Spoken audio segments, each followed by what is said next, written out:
सिंधुदुर्ग जिल्ह्यामध्ये जो दुर्दैवी प्रकार घडलेला होता त्याच्या पार्श्वभूमीवर त्यातून काहीतरी चांगलं निष्पन्न व्हावं या दृष्टीने सर्वांचाच विचारमंथन चालू आहे। भारतातील सर्वोत्कृष्ट जे मूर्तिकार असतील ते महाराजांचा पुतळा निश्चितपणे उभारतील, परंतु या पुतळ्याला साजेशी शिवसृष्टी तिथे उभं राहावी, तिथं जेटीज असाव्या, तिथं 7D मध्ये महाराजांच्या पराक्रमाचं प्रेझेंटेशन असावं, त्या ठिकाणी महाराजांच्या जीवनामध्ये जे वेगवेगळे प्रसंग घडले त्याचं त्या ठिकाणी वेगवेगळ्या म्युरल्स असाव्या, अशी एक संकल्पना मी आदरणीय मुख्यमंत्री महोदयांना आज सादर केलेली आहे। इथल्या सर्व जमिनीवर आरक्षण आहे आणि हे आरक्षण असल्याचा ॲडव्हान्टेज एवढा मिळेल की आपण त्याच्या ठिकाणी चांगली अशी शिवसृष्टी उभारू शकू, त्या ठिकाणी भव्य असा पुतळा उभारू शकू आणि ज्याप्रमाणे स्टॅच्यू ऑफ लिबर्टीला आपण समुद्रातून जातो तसं तिथे जेटीसुद्धा असणार आहे आणि त्या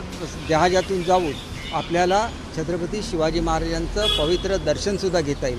माझी खात्री आहे की मुख्यमंत्री महोदय याच्यावर विचार करतील आणि सिंधुदुर्गमध्ये अतिशय सुंदर असं शिवसृष्टी आणि छत्रपती शिवाजी महाराजांच्या एकंदरीत केलेल्या पराक्रमाला साजेसं त्यांचं स्मारक त्या ठिकाणी उभं राहील याची मला खात्री आहे। नेतृत्वाखाली अतिशय ॲम्बिशियस असा हा प्रोजेक्ट आहे आणि हे पंतप्रधान महोदयांचं ड्रीम प्रोजेक्ट आहे आणि त्याच्यामुळे तो यशस्वी करायला महाराष्ट्र शासन कटिबद्ध आहे। सर, चंद्रचूड सिंग आणि मोदींचा जो फोटो व्हायरल होतो त्याच्यावरती विरोधक आरोप करतात। एक असं आहे की खरं तर विरोधकांचं मी समजू शकतो, परंतु महाराष्ट्रामधून अशी जी स्टेटमेंट काढली जात आहेत हे महाराष्ट्राच्या संस्कृतीचा अपमान आहे असं मी स्वतः समजतो।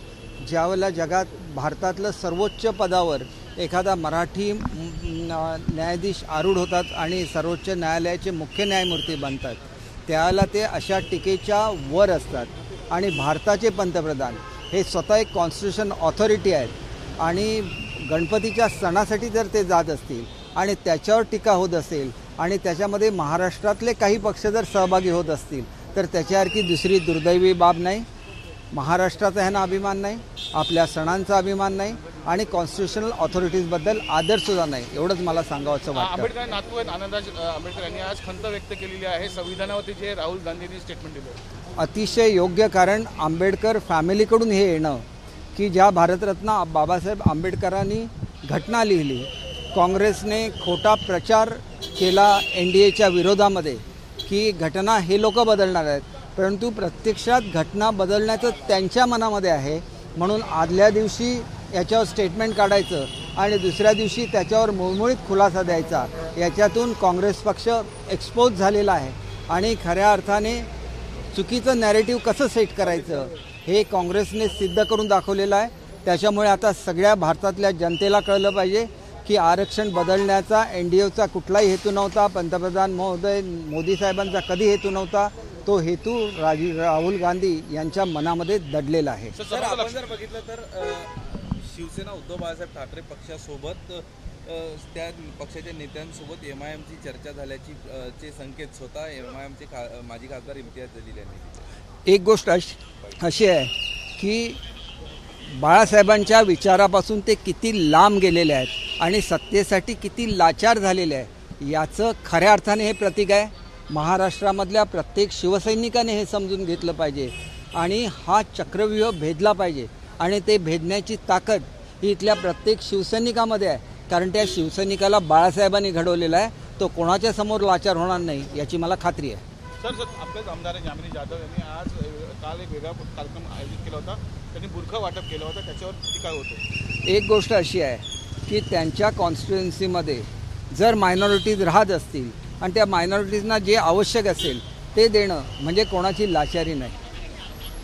सर्वांना बरोबर घेऊन जाणारे शिवसैनिक, खरं बाळासाहेबांची तुम्ही विचारधारा बघा की त्यांनी जे मंत्रिमंडळ केलं त्याच्यामधले कामगार मंत्री हे स्वतः मायनॉरिटीचे होते, मुस्लिम होते, परंतु त्यांचं एक तत्त्व होतं की जो भारतावर प्रेम करणारा तो हिंदू, हिंदुस्थानवर जो प्रेम करणारा तो हिंदू, आणि त्याच्यामुळे त्यांची व्याख्या ते कोणाचाही द्वेष करत नव्हते, पण पाकिस्तानशी आपली आपुलकी ठेवायची, खलिस्तानशी आपली आपुलकी ठेवायची हे त्यांना बिलकुल मान्य नव्हतं।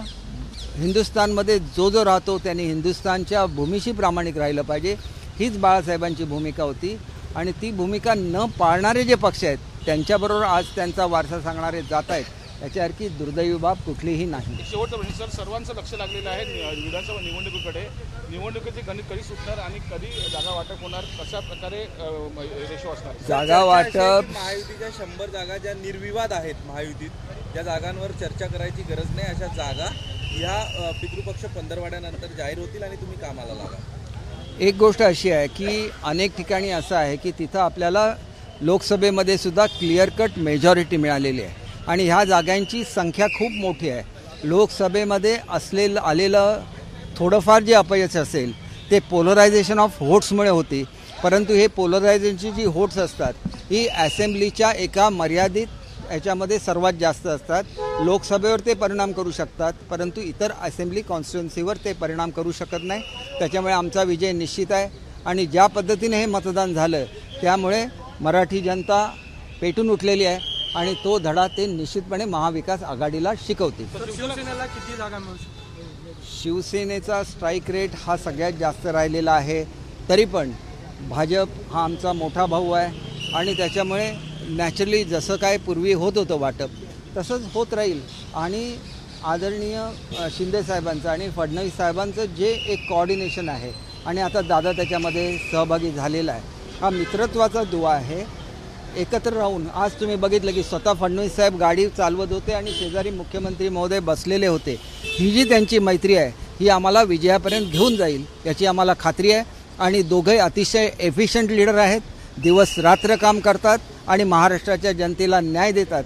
त्याच्यामुळे आमचा विजय निश्चित आहे. तर महायुतीची पहिली यादी कधीपर्यंत येऊ शकते? बघा, हे तुम्ही आमच्या नेत्यांना विचारलं पाहिजे. मी फक्त प्रवक्ता आहे, नेता नाही.